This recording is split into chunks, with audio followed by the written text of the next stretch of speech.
each other as a human family, because that's what human beings do.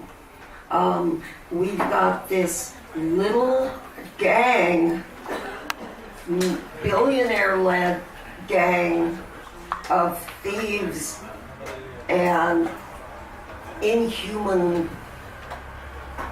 ruling class that is standing in our way. That's the only thing that's standing in our way. And you know, it has to use increasing terror and violence against the strivings of the people. I've been involved in the homeless work for 30 years. I'm older than that. And we're in a situation now where this process is sweeping us all in its wake. It's the whole globe. I didn't really prepare anything. I just thought I'd get inspired. I'm so inspired by this. I was picturing, what does a border mean, right? Because there's all talk of borders and walls and divisions and, you know, hate. And the border is there when people want to freely do what they need to do on this round planet. It is not there when this ruling class wants to make war. It is not there when this ruling class wants to exploit and then to go into other countries, you know, across these artificial borders and plunder and steal and murder and make wars. And so, you know, we have to see ourselves as a global class of oppressed people, and also the class that's really going to make the future. And we're all colors. We're from everywhere. But we have this profound thing in common. And you know, we're visionaries. We have to be. We're being forced to be because our children are being murdered. Our people are in the streets dying. They are being sent off to unjust wars. And this is not the world that we want to live in. That's right. And most of the people on this planet just want to live in peace and being able to raise their children and have some joy. This could be a paradise. We live in a paradise. We're angels, you know. We're human angels. And we know what to do, and we know how to take care of each other.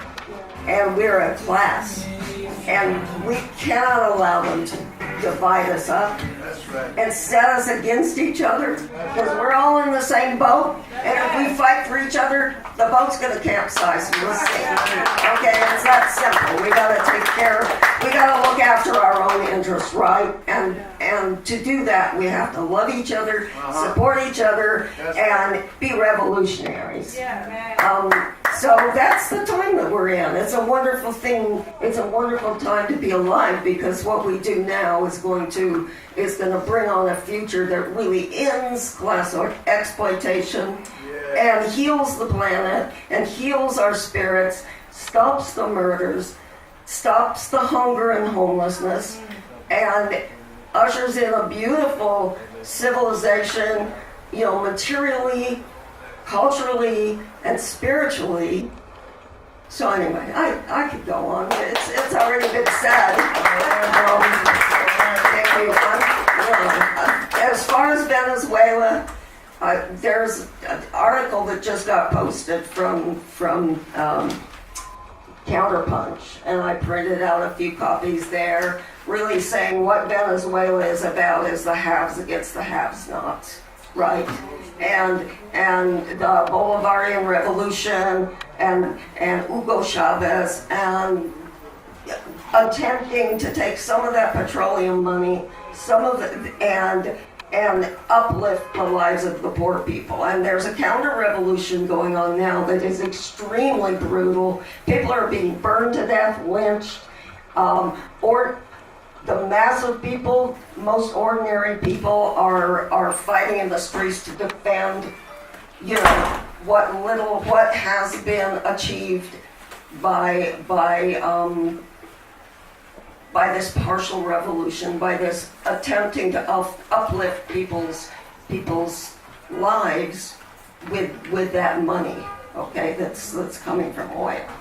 So, I mean, it's more complicated than that, but I'm with the People's Tribune. We're a national newspaper that covers this movement and all of the fronts of this movement against police brutality, on homelessness, on the fight for not to have our water poisoned, for the right for health care and housing, and you know, that's a revolutionary demand. We also have the Tribuna del Pueblo. Please come to the table where I'm sitting. As Dottie said, I'm with the League of Revolutionaries for New America. If you're interested in knowing more, talk to myself or Dottie or Jack. Anyway, that's all I have to say, and I'm just honored to be part of this. It's some wonderful people together.